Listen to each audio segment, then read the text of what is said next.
Shararre fitacce wannan aka fi sani wata kan da kawu dan sarkin mawaki na wannan yake taka rawar gani yake fitar da waƙoƙi masu daɗi masu ratsa zuciya ta da idan ya fitar da waka zaka ji ta ka ji daɗin ta kuma zaka yi ba da ita kai ma comment na jin daɗi akan waka na tabbatar da cewa idan wannan shine farkon ziyartar ka wannan channel din mai albarka zan so da ka danna min kalmar nan ta alamar subscribing da kuma alamar gararwa da kuma alamar like domin haka ne zai tabbatar min da cewa kana bibiyar wannan channel din kuma kana sauraron ta a kowane lokaci idan dai mun san wannan fitaccen mawaki ne wannan yake taka rawar gani yake fitar da waƙoƙi masu daɗi masu ratsa zuciya ta da idan ya fitar da waka zaka ji ta ka ji daɗin ta kuma zaka yi ba da ta kai mu commenting na jin daɗi a kowane lokaci to dai muna ƙara muku godiya wajen share commenting liking da kuke mana a cikin channel din haka yana ƙara tabbatar mana da cewa kuna bibiyar wannan channel din mai albarka mai suna Hausawa TV fatan za ku ke kasancewa da mu a dukkan wasu bidatin aika namu iri daban-daban wanda da zarar mun yi shi kuma da zarar mun dora a cikin channel din nan kai tsaye za ku ringa samun shi a cikin wayoyinku na tabbatar da cewa kada na mana kalmar nan ta alama gararwa shine da zarar mun dora sabon aiki za ka ringa samun shi a kowane lokaci muna ƙara muku godiya wajen share commenting liking da kuke yi a cikin wannan YouTube channel din ta mai albarka muna fata ku kasance da mu bara mu samu waka tashi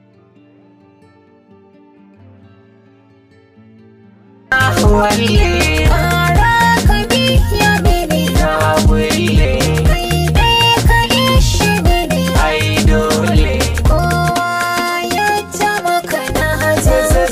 zabari zube kasa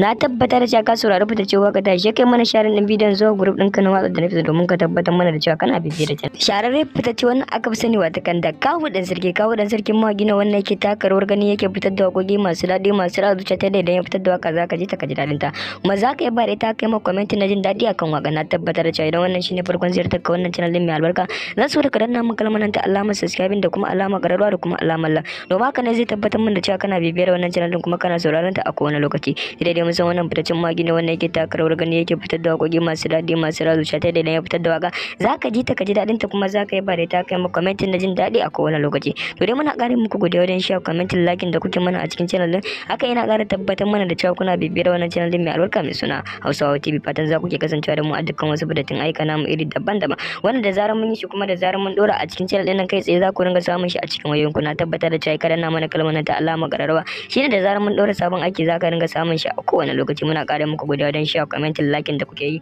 a cikin wannan YouTube channel din ta mai albarka muna fata ku kasance da mu bara mu samu waka wannan ta alamar subscribing da kuma alamar gararwa da kuma alamar like domin haka ne zai tabbatar min da cewa kana bibiyar wannan channel din kuma kana sauraron ta a kowane lokaci idan dai mun san wannan fitaccen mawaki ne wannan yake taka rawar gani yake fitar da waƙoƙi masu daɗi masu ratsa zuciya ta da idan ya fitar da waka zaka ji ta ka ji daɗin ta kuma zaka yi ba da ta kai ma commenting na jin daɗi a kowane lokaci to dai muna ƙara muku godiya wajen share commenting liking da kuke mana a cikin channel din haka yana ƙara tabbatar mana da cewa kuna bibiyar wannan channel din mai albarka mai suna Hausawa TV fatan za ku ke kasancewa da mu a dukkan wasu bidatin aika namu iri daban-daban wanda da zarar mun yi shi kuma da zarar